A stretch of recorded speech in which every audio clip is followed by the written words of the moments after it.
It is limited up to ovaries की ovaries में ovulation नहीं होता है, हार्मोन्स ठीक से नहीं बनते हैं। जहाँ पे सिंड्रोम आ जाता है उसका मतलब है कि ये बाकी अदर सिस्टम्स को भी बॉडी के इन्वॉल्व कर रहा है। 2 out of 5 are suffering from PCOD PCOS, तो वो बहुत कॉमन होती जा रही है। जेनेटिक भी है ये डिजीज। अगर मदर को सिस्टर को पीसीओडी है तो आपको भी हो सकता है। Availability of junk food available on Zomato Swiggy all the time. ये नहीं है कि होम कुक में भी आप मैगी खिलाए जा रहे हो उनको। फर्टिलिटी की एज है उसमें भी अफेक्ट करता है। Even after the age of 35 to 40 तक भी ये अफेक्ट कर रहा है। सो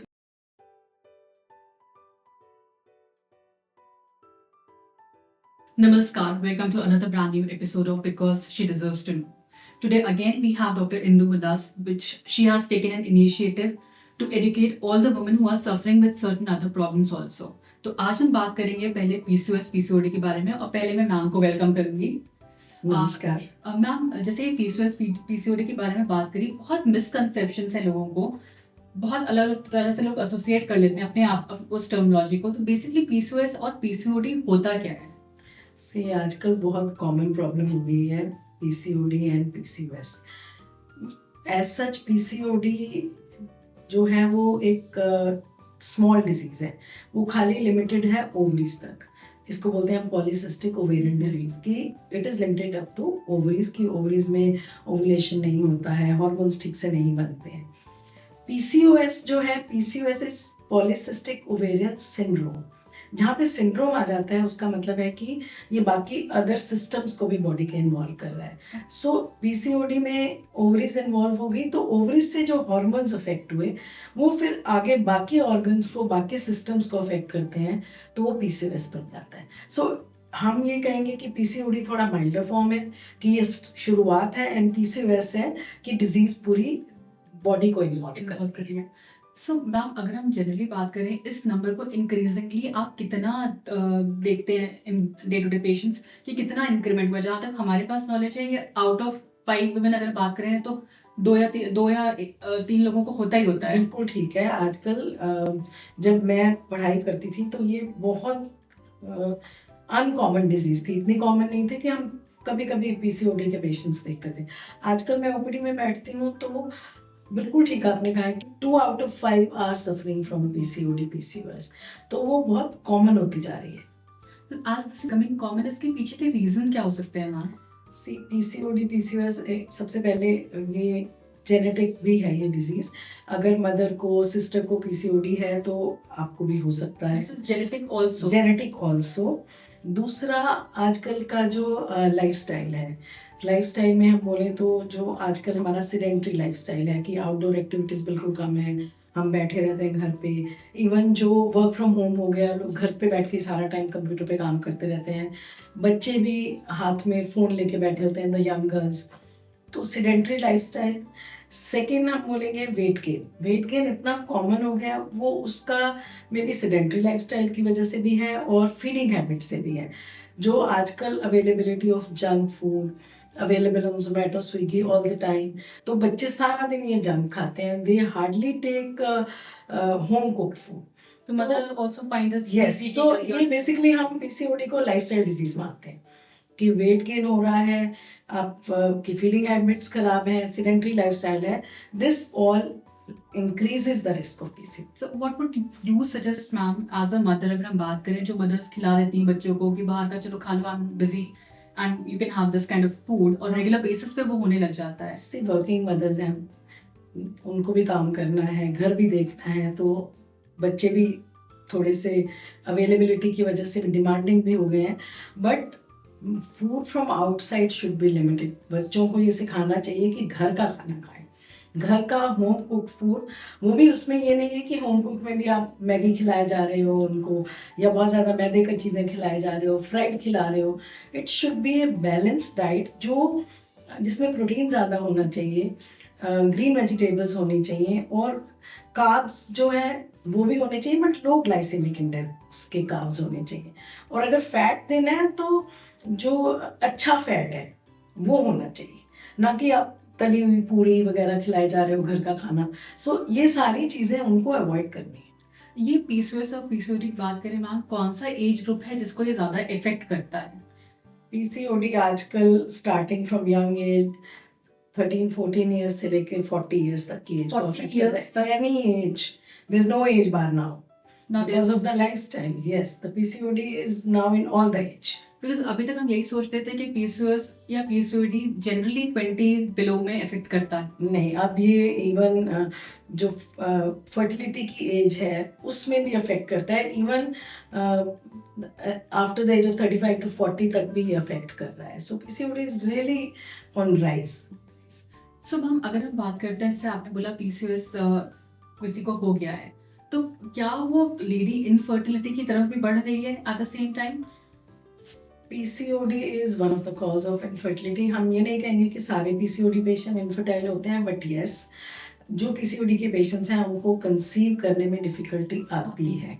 क्योंकि पीसीओडी में क्या होता है बेसिकली कि आपकी बॉडी में इंसुलिन रेजिस्टेंस है, आपकी बॉडी में ग्लूकोज मेटाबॉलिज्म ठीक से नहीं चल रहा है। इंसुलिन रेजिस्टेंस की वजह से आपका जो हार्मोनल इम्बैलेंस हो जाता है, एस्ट्रोजन प्रोजेस्टेरोन का रेशियो डिस्टर्ब हो जाता है, आपकी बॉडी में मेल हार्मोन ज़्यादा बनने लग जाते हैं, एंड्रोजन्स बनते हैं ज़्यादा। ये सारी चीज़ें ओवुलेशन को अफेक्ट करती हैं। So that is why they have facial hairs and yes, androgens की वजह से जो मेल हार्मोन्स हैं उसकी वजह से एबनॉर्मल फेशियल हेयर जैसे चिन पे आ जाते हैं, लिप्स पे आ जाते हैं, हेयर थिनिंग होने लग जाती है, देन एक्ने आता है। This is all because of the increasing male hormone. So ये जो हार्मोनल इम्बैलेंस है ये अफेक्ट करता है ओवुलेशन। ओवुलेशन अफेक्ट होगी तो डेफिनेटली द प्रेगनेंसी होने में डिफिकल्टी होती है। ऐसा नहीं है कि वो कंसीव नहीं कर सकते, कर भी सकते हैं स्पॉन्टेनियसली भी, बट काफ़ी हद तक they need some kind of support to become pregnant. इसके लिए मैम कितना टाइम पीरियड लगता है to overcome this problem of PCOS और पीसीओडी? सी ऐसे टाइम लिमिट का तो कुछ नहीं कह सकते हैं, it's a lifestyle disease. PCOD को हम ऐसे बोलते हैं कि ये आपका लाइफ टाइम कंपेनियन। अब आप इसको भगाना चाहते हो, so you have to work hard, you have to take care of your diet, you have to do some kind of exercises, then lifestyle आपको manage करना पड़ेगा, maybe you require some kind of drugs also। तो अगर आप really work hard करते हो on your lifestyle तो ये ठीक हो जाता है बीच में। The moment you just give थोड़ा सा ढीला, it comes back। So there is no time frame कि हाँ आपको 6 महीने में ठीक हो जाएगा, आपको 1 साल में ठीक हो जाएगा। This is totally dependent upon you, how you are going to have your lifestyle। Ma'am, क्या पीसीओएस को हम रिलेट कर सकते हैं एबनॉर्मल पीरियड से भी? है ही एबनॉर्मल पीरियड की प्रॉब्लम। पीसीओडी में जैसे मैंने आपको बताया कि हार्मोनल इम्बैलेंस हो जाता है, हार्मोनल इम्बैलेंस हो जाता है जिससे एग नहीं बनता है।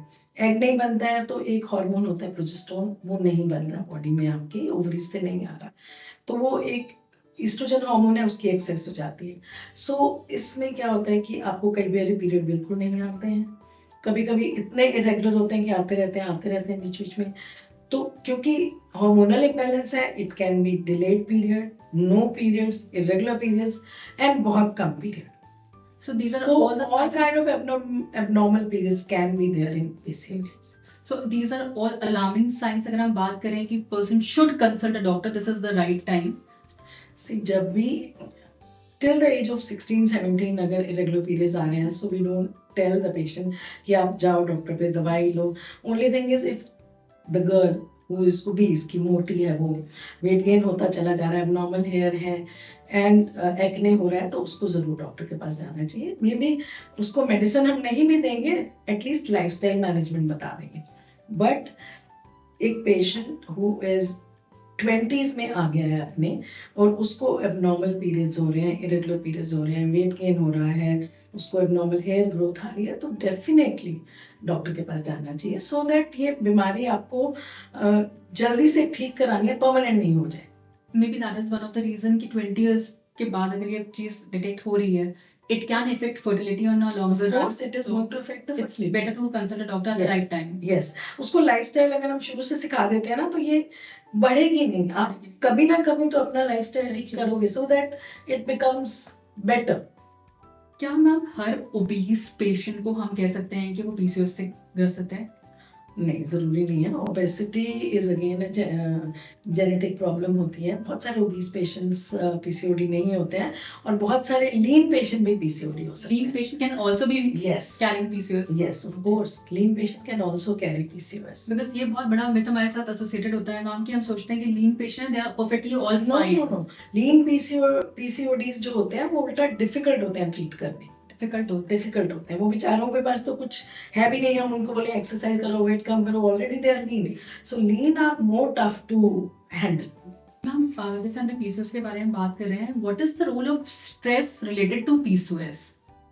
स्ट्रेस हर चीज से रिलेटेड होता है। Stress is in the brain, तो ब्रेन से ही सारे हार्मोन्स रिलीज होते हैं। एंड स्ट्रेस में एक हार्मोन होता है कॉर्टिसोल, वो रिलीज होता है ज़्यादा। जब वो रिलीज होता है तो वो हमारा एस्ट्रोजन प्रोजेस्टेरोन के बैलेंस को खराब करता है, जिससे पीरियड इरेगुलर हो जाते हैं। कॉर्टिसोल जो है वो फैट अकोमुलेट करता है, आपकी बॉडी में फैट ज़्यादा हो जाता है तो आप ओबीज हो जाते हो। ओबीज होने से आपका और इंसुलिन रेजिस्टेंस बिगड़ जाता है, तो आपका हार्मोनल इम्बैलेंस होने लग जाता है। कॉर्टिसोल में क्या होता है कि आपके मसल की जो मेटाबॉलिज्म है वो डिस्टर्ब हो जाती है, उसकी वजह से ओबेसिटी और बढ़ती है, तो उससे पीसीओडी हो जाता है। So stress directly as well as indirectly affect the PCOD. Yes. So ma'am ideally किस तरह की डाइट एक पीसीओएस को पेशेंट को लेनी चाहिए जैसे कि वो कंट्रोल कर सके अपनी चीज़ों को? सी पीसीओडी में हम ये नहीं बोलते हैं कि क्रैश डाइटिंग पे चले जाओ। बिल्कुल, क्रैश डाइटिंग से भी क्या होता है कि कॉर्टिसोल लेवल्स बढ़ने लग जाते हैं बॉडी में, तो वेट लॉस नहीं होता है। So they should follow a balance diet. Balance diet में आई वुड से कि लो ग्लाइसीमिक डाइट, जैसे ओट्स वगैरह ले लें, बहुत ज़्यादा राइस, पोटैटोज, स्वीट पोटैटोज, जो हाई कार्ब्स वाली चीज़ें हैं वो नहीं लेनी है। Then they should take more of proteins. Proteins में इफ़ दे वेजिटेरियन तो बेसिकली पनीर हो गया, दाल हो गई, सोया प्रोडक्ट्स हो गए। Then if they non vegetarian then eggs हो गया, लीन मीट हो गया। ये सब चीज़ें हाई प्रोटीन डाइट लेनी चाहिए उनको। And if they want to take the fat, good fat like nuts में जो फैट होता है, फ्लैक्स सीड्स में हो गया फैट, आवाकाडो आजकल बोलते हैं, which is the latest new thing, may be expensive but yes they do have good fat and which affect the body to reduce weight. Then they should take green vegetables, mainly the seasonal vegetables they should take. They should not take too much of fruits ki jo bahut sweet, so mangoes ho gaye, like plums ho gaye jo zyada sweets, and grapes ho gaye. They should avoid all these fruits also. What kind of exercises now one should do to eradicate this PCOS? Also, Yes, exercise are कि आप रोज either you do brisk walk, jogging, maybe treadmill for half an hour or so, and the weight bearing exercise जिसमें आपके muscle strongs बनते हैं, आपका fat reduce होता है, and that helps to keep the maintain your weight. So exercise, vigorous exercise भी नहीं करनी है आपको कि आप बस डेली 2 घंटे ट्रेडमिल करते जा रहे हो, उससे भी बैड इफेक्ट पड़ता है। It has to be a proper planned exercises कि आपको 2 दिन रनिंग करनी है, 2 दिन आपको वेट ट्रेनिंग करनी है, 2 दिन आपको मसल ट्रेनिंग करनी है। So it has to be a proper programmed exercise, उससे फर्क पड़ता है। एंड सब कुछ नहीं करना। Yes, and then basically the mental calm exercises like yoga, जो आपके स्ट्रेस को कम करेगा और आपको हेल्प करेगा to overcome your excessive weight. And ऊपर से उनको लाइफस्टाइल में अपनी स्लीप का भी ध्यान रखना है कि they should have adequate sleep, ताकि उनका स्ट्रेस कम हो, उनके कॉर्टिसोल लेवल्स कम हो और वेट थोड़ा सा rest. Sleep can also be one of the causes. Yes, आपकी कम स्लीप होती है तो कॉर्टिसोल्स बढ़ जाते हैं और उससे फिर आपका वेट गेन हो जाता है। तो sleep is very very important. Sleep से स्ट्रेस भी कम होता है ना आपका। Thank you so much, ma'am, again for all the information that you shared today. And we'll be coming up with some more topics. और आप भी suggest कर सकते हैं किस topic पे आप सुनना चाहते हैं। Thank you so much.